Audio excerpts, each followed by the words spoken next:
রাসূলুল্লাহ সাল্লাল্লাহু আলাইহি ওয়াসাল্লাম গভীর রজনীতে উমরা শরীফ থেকে বের হয়ে বাহিরের মধ্যে দেখেন ঠান্ডা শীতের মধ্যে কে যেন একজন বাঁকা হয়ে বোঝা হয়ে দাঁড়ায় আছে, সোজা হয়ে দাঁড়াতে পারে না, শরীরের মধ্যে কাপড় নেই, শুধুমাত্র লজ্জাস্থান ঢাকার মতো কিছু কাপড় দিয়ে লজ্জাস্থান ঢেকে বাঁকা হয়ে দাঁড়িয়ে আছে।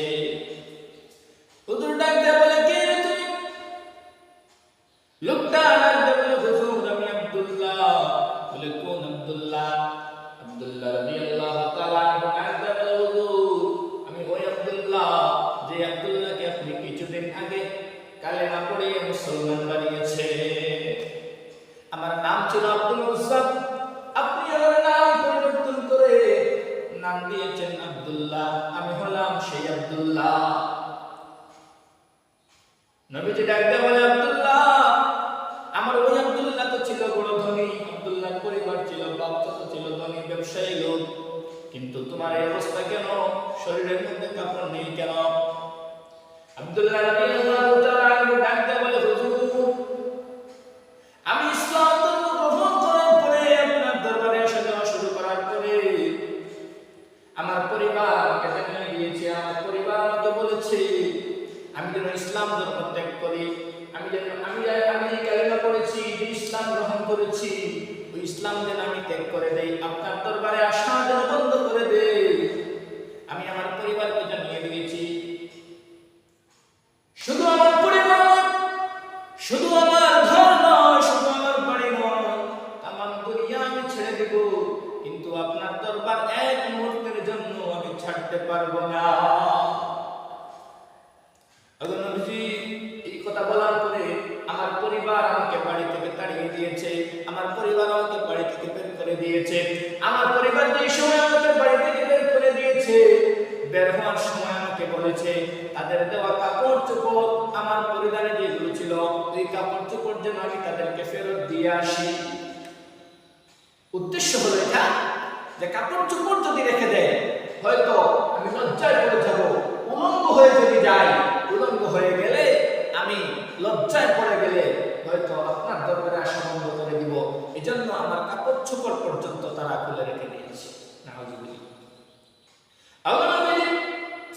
যে সময় তারা বলেছে আমার কাপড় চোপড় খুলে দেওয়ার জন্য, আমি আমার কাপড় চোপড় খুলে দিয়েছি। আমার মাকে বলেছি, মা আমাকে একটু কাপড় দাও, শুধুমাত্র আমি লজ্জাস্থানটা যেন রাখতে পারি, এই পরিমাণ একটু কাপড় আমাকে দাও। নবীজি আমার মা ওই পরিমাণ কাপড় আমাকে দিয়েছেন, ওই কাপড়টা আমি আমার লজ্জাস্থান ঘেরাও করে আপনার দরবারে এসে হাজির হয়েছি। আপনার চেহারা মুবারক দেখার জন্য, এক মুহূর্তের জন্য আপনার চেহারা মুবারক যদি আমি দেখতে পারি, ইয়া রাসূলুল্লাহ ওয়া ইয়া হাবিবাল্লাহ, আমার সমস্ত কষ্ট বিলীন হয়ে যাবে। সুবহানাল্লাহ। এটা ছিল সাহাবায়ে কেরামের দোয়া।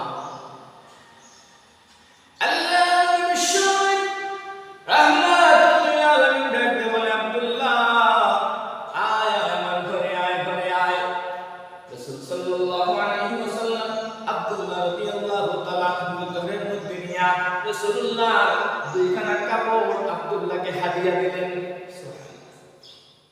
হাদিয়া পাওয়ার পরে আব্দুল্লাহর নাম হয়ে গেল যুলকারনাইন, এখন লকব লেগে গেছে। সুবহানাল্লাহ। আল্লাহ নবী বিশ্ব নবী রাহমাতুল লিল আলামিন আব্দুল্লাহকে ডাকতে বলে, আব্দুল্লাহ এবার বলো দুনিয়ার কোনো খৌফ তোমার আছে কিনা, দুনিয়ার কোনো শখ কোনো ইচ্ছা তোমার আছে কিনা? আব্দুল্লাহ রাদিয়াল্লাহু তাআলা ডাকতে বলেন, নবীজি দুনিয়ার কোনো ইচ্ছা আমার নাই, একটা ইচ্ছা আপনি আমাদেরকে বলেছেন, দুনিয়ার মধ্যে যদি কেউ শাহাদাত বরণ করে, কেউ যদি শহীদ হয়ে যায়, শহীদি মরণে নাকি কোনো কষ্ট হয় না, শহীদি মরণে নাকি কবরে সওয়াল জবাব হয় না, শহীদি মরণ যদি হয় ওই ব্যক্তি নাকি ডাইরেক্ট জান্নাতের মধ্যে চলে যায়। বলেন নবীজি আপনার কাছে আমার একটাই চাওয়া, আপনি আল্লাহ তাআলার কাছে ইবাদত করবেন, আপনি আল্লাহ তাআলার কাছে আমার পক্ষ থেকে এটা চাইবেন, আল্লাহ তাআলা যেন আমার শাহাদাতের তামান্না কবুল করে নেন। সুবহানাল্লাহ। এটা ছিল সাহাবায়ে কেরামের ঈমান। আমাদের অবস্থা এমন, আমরা তো জিহাদের ময়দানে যেতে ভয় পাই, অথচ সাহাবায়ে কেরাম শাহাদাতের তামান্না, শহীদি মৃত্যু কামনা করতেন। আজকে আমরা কি করি? ফেসবুকের মধ্যে গলা পাঠাই জিহাদ জিহাদ জিহাদ চাই, জিহাদ করে বাঁচতে চাই। জিহাদের ডাক আসলে আমরা কেউ নাই, ঠিক না? না, জিহাদের ডাক আসলে আমরা কেউ নাই। আল্লাহ নবী বিশ্ব রাহমাতুল লিল আলামিন সাহাবায়ে কেরাম আব্দুল্লাহ রাদিয়াল্লাহু তাআলা জন্য দোয়া করলেন। আল্লাহ তাআলা নবীজির দোয়া কবুল করেছেন। আল্লাহ তাআলা নবীজি যদি কোনো দোয়া করেন, রাসূলের দোয়া ডাইরেক্ট কবুল হয়ে যায়। রাসূল দোয়া করেছেন, দোয়া কবুল হয়ে গেছে। সামনে জিহাদ এসেছে, কিন্তু সামনে যে যুদ্ধ এসেছে ওই যুদ্ধের মধ্যে আব্দুল্লাহ রাদিয়াল্লাহু তাআলা শরীক হয়েছেন, কিন্তু প্রতিমধ্যে যুদ্ধ হয়নি। প্রতিমধ্যে আব্দুল্লাহ অসুস্থ হয়ে গেছেন। অসুস্থ হয়ে যাওয়ার পরে আব্দুল্লাহ মারা গেছেন। আল্লাহ নবী বিশ্বনবী রাহমাতুল লিল আলামিন সাহাবায়ে কেরামদের মধ্যে ঘোষণা করে দিলেন, ও আমার সাহাবায়ে কেরাম, আমার আব্দুল্লাহ রাদিয়াল্লাহু তাআলা শহীদ হয়েছে। আল্লাহ পাক রব্বুল আলামিন পক্ষ থেকে ঘোষণা এসেছে, যেই মানুষ, যেই আমার সাহাবী, যেই মুসলমান জিহাদের জন্য বের হবে, বের হয়ে যদি রাস্তায় মারা যায়, ওই ব্যক্তিও শহীদের সওয়াব পাবে, সেও শহীদের ভিতরে পড়ে যায়। সুবহানাল্লাহ। এবার আব্দুল্লাহ রাদিয়াল্লাহু তাআলা শহীদের তালিকায় অন্তর্ভুক্ত হয়ে গেলেন।